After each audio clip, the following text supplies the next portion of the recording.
नमस्कार, आप देख रहे हैं इंडिया न्यूज। आपके साथ मैं हूं रचना बंसल। इंडिया रिपोर्टर में बहुत स्वागत है आपका। नमस्कार, आपके साथ मैं हूं शुभ्रा सुमन। आइए शुरुआत करते हैं खबरों की।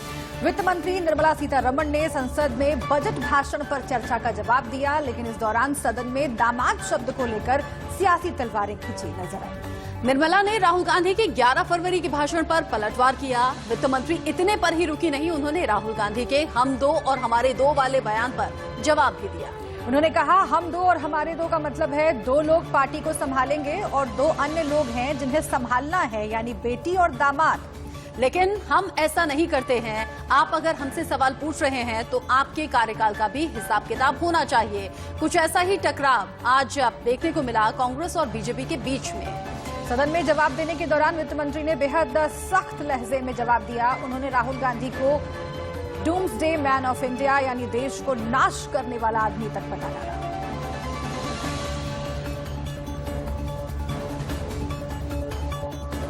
फैमिली प्लानिंग का एक नारा था, आपको याद होगा, हम दो हमारे दो। अब मैं इंटेंट की बात करता हूं, कानून के इंटेंट की बात। आज क्या हो रहा है, जैसे कोरोना दूसरे रूप में आता है, वैसे ही ये नारा दूसरे रूप में आया है। आज इस देश को 4 लोग चलाते हैं। आप बजट पर चर्चा कर लें। बजट पे कर रहा हूं सर, बजट पे आ रहा हूं। 4 लोग चलाते हैं, हम दो और हमारे दो। जैसे उस टाइम नाम सब जानते हैं, नाम सब जानते हैं।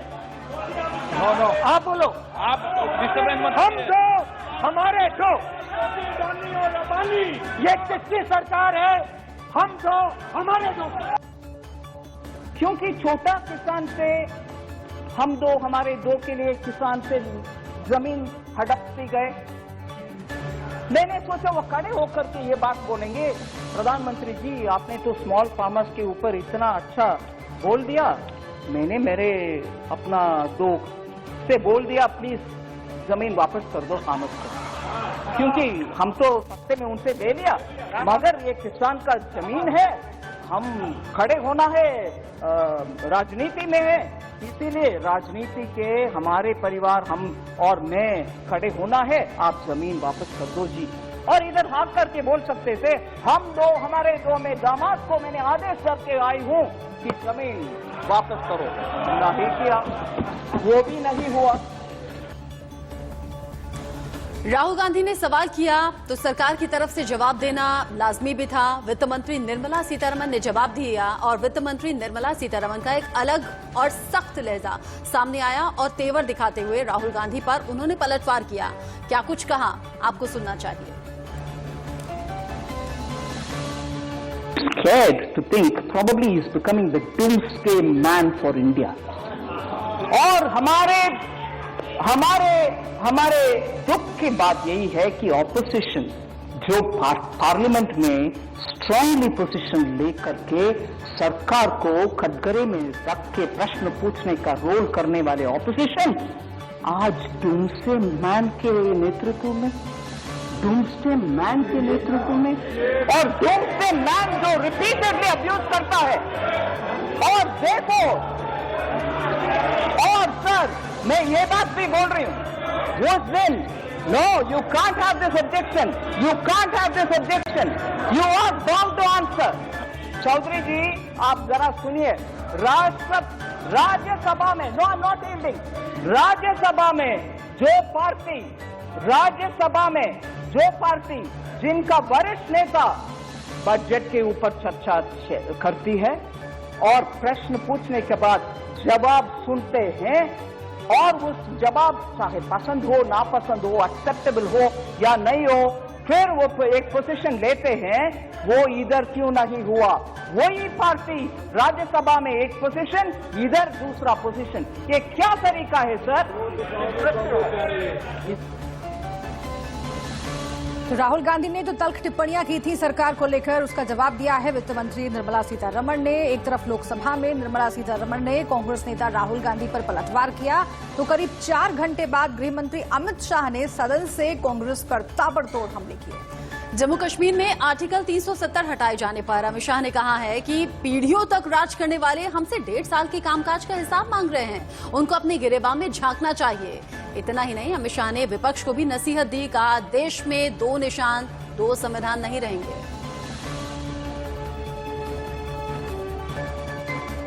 पूछ रहे 17 महीने में स्टेटहुड कब दोगे, स्टेटहुड कब दोगे, स्टेटहुड कब दोगे? हम जरूर देंगे, मगर मैं उनको पूछना चाहता हूं, ये मैंने भी कहा है स्टेटहुड टेम्पररी है, और आप 17 महीने में हिसाब मांगते हो, तो टेम्पररी 370 साल तक चली, उस वक्त क्यों हिसाब नहीं मांगते? एक टेम्पररी प्रोविजन कब तक टेम्पररी है?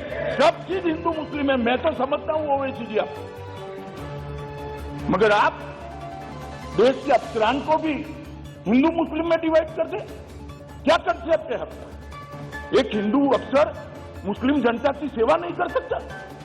एक मुस्लिम अफसर हिंदू जनता की सेवा नहीं कर सकता? किस प्रकार के देश में हम आगे बढ़ने जा रहे हैं? अफसरों की संख्या हिंदू मुस्लिम में बांटेंगे और अपने आप को सेक्युलर कहते हैं। क्या का सेक्युलरिज्म? इस तरह से तो मान्यवर कश्मीर के अंदर शांति नहीं होगी, स्टेटहुड इससे नहीं मिलेगा। आप कहां से ड्रॉ करते हैं? आपकी मन की आशंकाओं को जम्मू कश्मीर की जनता पर क्यों थोप रहे हो? मैंने इसी सदन में कहा है और फिर से कहता हूं कि इस बिल का जम्मू कश्मीर के स्टेटहुड से कोई लेन देन नहीं है। उपयुक्त समय पर जम्मू कश्मीर को स्टेटहुड दिया जाएगा। और उधर यूपी चुनाव से पहले कांग्रेस नेता पूरी तरह से एक्टिव नजर आ रहे हैं। कांग्रेस महासचिव प्रियंका गांधी यूपी के ताबड़तोड़ दौरे कर रही हैं। और वहीं राहुल गांधी 2 दिन से राजस्थान दौरे पर हैं। जाटलैंड की पॉलिटिक्स के बीच राहुल गांधी ने आज अजमेर में फिर से मोदी सरकार को निशाने पर लिया और कहा कि देश इस वक्त हम 2 और हमारे 2 की सरकार है। मोदी की राय है, इनके बारे में बात करने आया हूं। इन कानूनों के पीछे सोच क्या है, इन कानूनों का लक्ष्य क्या है? अरे मोबाइल पीछे हो जाए, फ्रेम में आ रहा है ना। कानूनों के पीछे लक्ष्य क्या है? 3 कानून है। पहला कानून कहता है कि हिंदुस्तान के किसी भी कोने में बड़े से बड़े उद्योगपति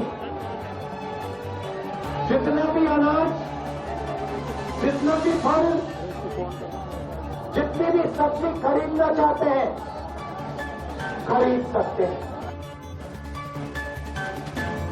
तो सदन के भीतर और सदन के बाहर कांग्रेस लगातार सरकार को घेरने में लगी हुई है और सबसे आगे राहुल गांधी हैं। वो लगातार सरकार को घेरने के लिए अलग अलग बयान दे रहे हैं, लेकिन सबसे ज्यादा रार अगर मची हुई है तो वो कृषि कानूनों को लेकर। कृषि कानूनों के खिलाफ किसान पिछले 80 दिन से आंदोलन कर रहे हैं।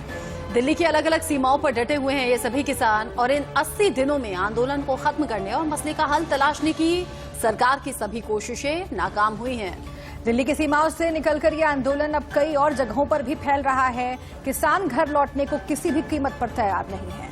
वहीं किसानों ने महापंचायत के जरिए आंदोलन को धार देने की कोशिश भी की है। 14 फरवरी को किसान 7 राज्यों में महापंचायत कर रहे हैं। साथ ही कैंडल मार्च करने का भी फैसला हुआ है, जिससे सरकार पर और भी दबाव बनाया जा सके। इससे पहले हमने देखा था 26 जनवरी से पहले भी किसान लगातार आगे की रणनीति पर बात कर रहे थे।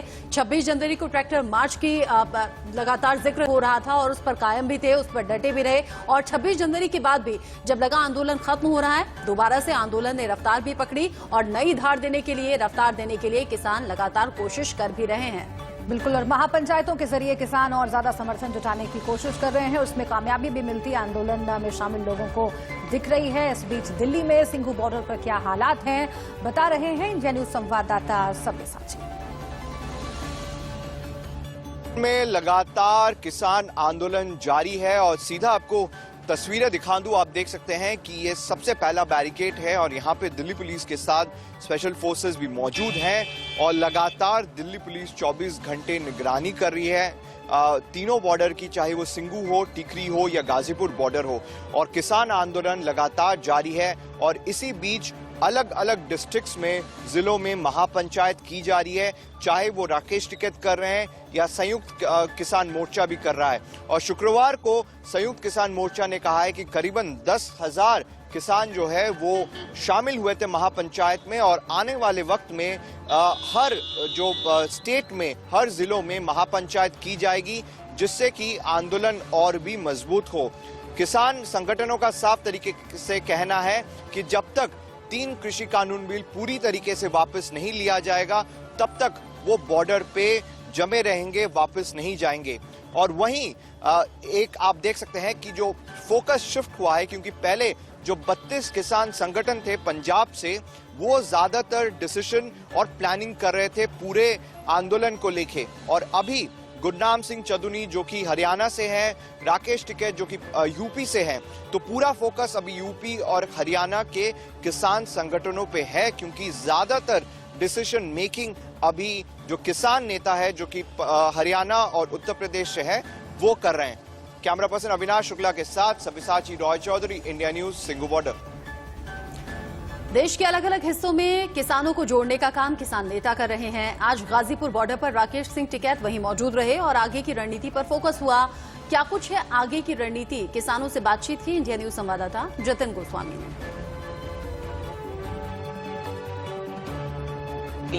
80 दिन का वक्त एक बहुत बड़ा वक्त होता है। शायद इससे पहले 80 दिन का आंदोलन देश ने पूर्व के एक आंदोलन को छोड़ के देखा होगा।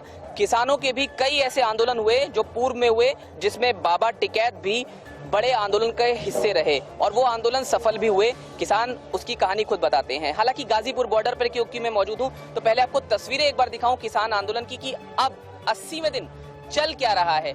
आप देखिए, जब हम रोज आपको यहाँ तस्वीर दिखाते हैं तो उसमें कुछ ना कुछ परिवर्तन आपको जरूर नजर आता है। कभी संख्या किसानों की बढ़ जाती है, कभी ट्रैक्टर्स की बढ़ जाती है, कभी वो घट जाती है। यहाँ देखिए, मैं तो दिखाऊं, सुरक्षा व्यवस्था भी पूरी है। आपको जो पुलिस है वो काफी नजर आएगी। भारतीय किसान यूनियन के जो प्रदेश के अध्यक्ष हैं राजवीर सिंह जादौन जी, वो हमारे साथ इस समय मौजूद है। मैंने भी कहा कि ऐसी चीजें आ रही हैं कि गाजीपुर बॉर्डर पर संख्या घट गई है, इस तरह की बातें आ रही हैं। 80वें दिन, क्या आपकी प्रतिक्रिया? अब किस कैमरे को संख्या कम दिख रही है ये तो हमारा विषय नहीं है, लेकिन संख्या हमारी घटी कभी नहीं, संख्या बढ़ी है, विस्तार लंबे में है। सुबह के टाइम पे स्वाभाविक है, लोग अपनी क्रियाओं में लग जाते हैं। दोपहर और शाम के टाइम आप खुद ही देखते होंगे संख्या की क्या स्थिति बनती है। संख्या नहीं घट रही कतई, संख्या मजबूती से बढ़ रही है। कार्यक्रम चलते रहते हैं, कई महापंचायतें हुई हैं, उनमें भी हमारे पदाधिकारी गए हैं, लेकिन इसके बावजूद भी संख्या अपने हमारी बिल्कुल प्रॉपर है, कोई दिक्कत नहीं। 80 दिन, इससे पहले कोई आपको याद है किसान आंदोलन जो 80 दिन चला? मेरी नॉलेज में तो नहीं। तो ये तो बात हुई आम किसानों की जो लगातार आंदोलन कर रहे हैं, गाजीपुर बॉर्डर पर डटे हुए हैं। लेकिन राकेश टिकैत किसान नेता, उनका क्या कहना है, उनसे भी बातचीत की है हमारे संवाददाता जतिन गोस्वामी ने। सुनिए।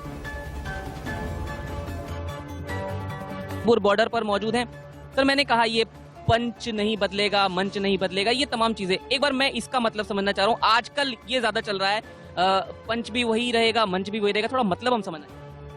मंच का मतलब है कि हमारा सिंगू बॉर्डर पे इस का मंच है वो भी वहीं रहेगा, और पंच का मतलब है जो हमारी कमेटी है, जो 40 लोगों की कमेटी है, वो भी वही रहेगी, जो पहले थी वही कमेटी आज रहेगी। मंच भी हमारा वही रहेगा और पंच भी हमारे वही रहेंगे, ये इसका मतलब। लेकिन आपको एक बात नहीं लग रही कि जिस तरह से दोनों तरफ से कहीं ना कहीं अलग अलग बातें कही जा रही है? चड़ूनी साहब कहते हैं कि नहीं, 2 अक्टूबर तक तो चल ही नहीं सकता आंदोलन, आपने कहा 2 अक्टूबर तक चलेगा, ये हास्यास्पद है। 2 अक्टूबर का यहाँ पे एक प्रोग्राम होता है। जब किसान क्रांति यात्रा आई 2 अक्टूबर 18 में, तो यही यात्रा आई थी और यहाँ पे ही उसके ऊपर लाठीचार्ज, आसुगैस के गोले, ये सब चीजें यहाँ पे हुई थी। 2 अक्टूबर को यहाँ पे प्रोग्राम होता है, इस साल भी 2 अक्टूबर को होगा। अगर ये प्रोग्राम चलेगा तो 2 अक्टूबर का हो जाएगा, नहीं होगा बीच में सरकार बात कर लेगी तो वो प्रोग्राम तो कंटिन्यू फिर होता है। तो उसका संबंध ये था हल चलाने वाला हाथ नहीं जोड़ेगा, थोड़ा इसका मतलब। हल चलाने वाला जो खेत में अनाज उपजाता है, खेत में हल चलाता है, वो अब अधिकारियों के सरकारों के सामने हाथ नहीं जोड़ेगा। आपस का मतलब नहीं कि आपस में नहीं जोड़ेगा, आपस में करेगा, परिणाम करेगा, लेकिन अधिकारी और सरकार के सामने हम हाथ नहीं जोड़ेगा, हक से अपना हक मांगेगा। कनाडा से एक बात आई है जो कहीं ना कहीं अब ये तमाम चीजें चल रही हैं कि पहले कनाडा की सरकार कुछ और सोच रही थी, अब ये कह रहे हैं कि जो भारत सरकार है उसकी तारीफ करते हुए कहा है कि उन्होंने पहल की है लोकतंत्र को बचाने के लिए। क्या कहना है आपका, पहले और अब में ये बदलाव क्यों नजर आ रहा है कनाडा की?